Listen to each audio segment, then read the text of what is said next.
Bonjour à toutes et à tous, on va tranquillement commencer cette revue de presse en lisant les journaux catalans qui traitent bien évidemment du mercato barcelonais.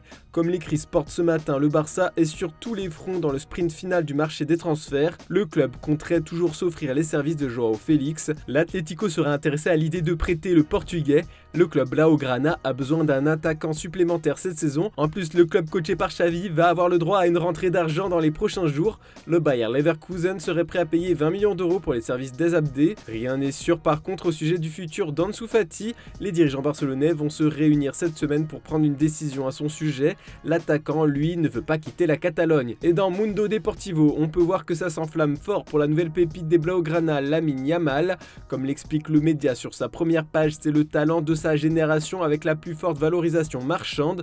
À seulement 16 ans, il est déjà évalué à 25 millions d'euros, un chiffre qui confirme ses attentes extrêmement élevées. Même Xavi est séduit. Le coach a assuré en conférence de presse qu'il regardait les performances, pas l'âge. On risque de souvent le voir sur les pelouses de Liga cette saison. Dans le Corriere dello Sport ce mercredi, on peut lire que la Juve et Chelsea sont de nouveau en discussion pour Dusan Vlahovic. Le club anglais est à la recherche d'un attaquant de pointe. Le Serbe est l'une des priorités de Pochettino. La Juve, qui a besoin d'argent, pourrait se laisser convaincre contre 40 millions d'euros. Et Romelu Lukaku, le joueur belge, est déjà prêt à porter le maillot zébré.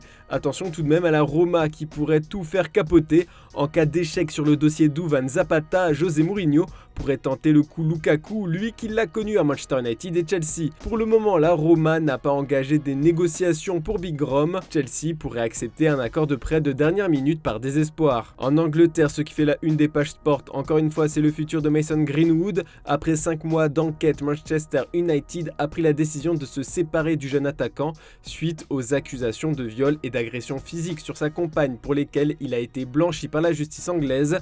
Si hier le Daily Mail nous révélait que plusieurs clubs étaient intéressés, aujourd'hui le discours est différent. Comme l'écrit le Daily Mirror ce mercredi, les clubs du monde entier sont réticents à accueillir Greenwood. Il risque même d'être snobé par les clubs d'Arabie Saoudite. Le pays est sous le feu des projecteurs en ce moment et se demande donc comment l'arrivée de Greenwood serait perçue. Ce nouvel Eldorado du football tente de gagner en crédibilité et en respect. D'après The Sun, une ancienne querelle avec CR7 à Manchester United pousserait aussi le pays à ne pas lui faire de propositions. Ce serait dommage d'énerver le porte-étendard du championnat. La Roma a également été associée à un transfert du joueur de 21 ans, mais elle a pris ses distances par rapport à des informations le concernant. La Turquie pourrait être la destination la plus probable. Manchester United a confié vouloir lui trouver la meilleure porte de sortie possible alors qu'il lui reste 2 ans de contrat. Les Red Devils comptent le vendre pour environ 10 millions d'euros. Et dans les colonnes du Daily Star, on apprend que Chelsea veut plus que jamais s'offrir les services de Folarin Balogun. Après avoir montré toute l'étendue de son talent en enchaînant les buts avec le Stade de Reims, les Blues pensent que le jeune attaquant américain est le joueur qui leur manque pour marquer beaucoup de buts et donc gagner des matchs. Le Gunner est très intéressé par un transfert.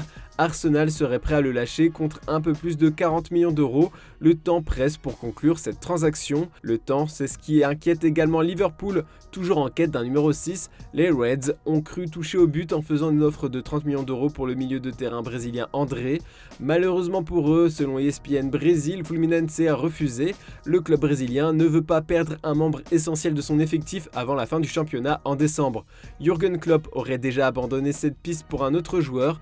Néanmoins, Liverpool va revenir à la charge en janvier pour le milieu de 22 ans. Bon, passons aux informations en France. Comme on peut le lire sur la première page de l'équipe ce matin, à seulement 10 jours de la clôture du mercato, l'OL, l'OM et le PSG espèrent faire évoluer leur effectif, surtout vu leur début de saison en demi-teinte. Selon nos informations, Lyon va mettre un coup d'accélérateur pour 2 arrivées. Les Gones ont déjà trouvé un accord avec Northland pour Ernest Nouama, puis la piste menant à Guido Rodriguez progresse bien. Le club rhodanien a fait une offre de 8 millions d'euros pour le moment selon nos sources. Du côté de Marseille, c'est très chaud en ce qui concerne Matteo Guendouzi. Les négociations avancent avec la Lazio pour son transfert estimé à 22 millions d'euros. Et 2 clubs d'Arabie Saoudite veulent faire une offre pour Asdin Ounahi d'après l'équipe. Il s'agit d'Al Hilal et Al Ali. Il serait prêt à offrir entre 15 et 20 millions d'euros à l'OM. Et on est obligé de parler de Randal Kolo Muani bien sûr quand on évoque le PSG. Comme on vous l'a déjà rapporté, Paris tient déjà l'accord du joueur de Francfort. Selon nos informations, après avoir essuyé un premier refus, Luis Campos est reparti à l'assaut avec une seconde offre de 70 millions d'euros, assortie de divers bonus, mais bon, pour le média allemand Sportbild, ce n'est pas assez. Francfort ne voudrait pas céder sa star française contre moins de 100 millions d'euros, une information à confirmer. En tout cas, Niklas Füllkrug aurait déjà été ciblé pour être son successeur pour seulement 20 millions d'euros. Et pour bien conclure cette revue de presse avec les médias allemands, toujours d'après Sportbild, le Bayern a déjà trouvé le remplaçant de Benjamin Pavard. Le Rockermeister a accepté une offre de 30 millions d'euros plus 2 à 3 millions de bonus de la part de l'Inter. Le champion d'Allemagne voulait être sûr d'avoir un remplaçant avant de valider le transfert. Du coup, ce serait Lukas Klostermann de Leipzig le candidat idéal. Mais ça risque d'être compliqué car Leipzig ne veut abandonner aucun de ses joueurs clés en défense. En plus, après les grosses ventes de cet été, dont celles de Gvardiol et Nkunku, Leipzig n'a pas besoin de renflouer ses caisses et surtout renforcer un concurrent direct. Voilà, c'est tout pour ce mercredi. On se retrouve demain matin pour une nouvelle revue de presse. N'oubliez pas le JT Foot Mercato en fin d'après-midi et le live Foot Mercato en fin de journée. Bonne journée à toutes et à tous.